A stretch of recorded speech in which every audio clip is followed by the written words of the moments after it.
fire engines. They are trying to fire water into the early lower part of the building, which is where the round struck. They now seem to have got the fire out. I've just seen a group of men go in with their fire gear on with some torch headlights to try and go up the building. As I was coming here about 25 minutes ago, I could see a group of people standing on the 7th floor, which is 5 floors above where the shell landed. So there were people inside when it hit. My cameraman was filming a man being carried out. He said his body was completely burnt. He was carried into an ambulance and driven away. Since then, there have been a few other people that have come out. All of those have looked relatively lightly injured. But what we don't know is who else is inside.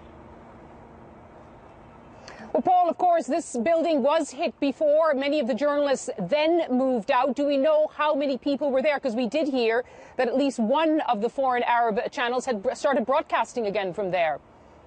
Yeah, we don't know, but I mean, the reality is that this is a tower that is full of local media, and it's often been used by foreign media, although I think all of those decided not to after it was hit earlier in the week.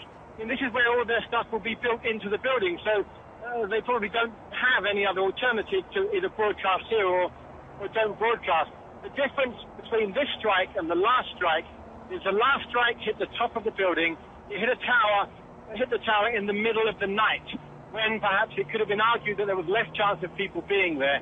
This has hit in the mid-afternoon, and it's hit right at the bottom of the tower, and it's created a fire. As I stand here now, smoke is billowing up, although it's eased a bit since the fire brigade fired some water jets into it.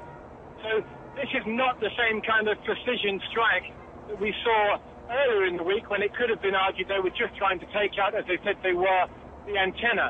This has hit the very bottom of the building, just above the entrance, where obviously the risk of civilian casualties was always going to be much higher, because, as I say, it's a very busy road.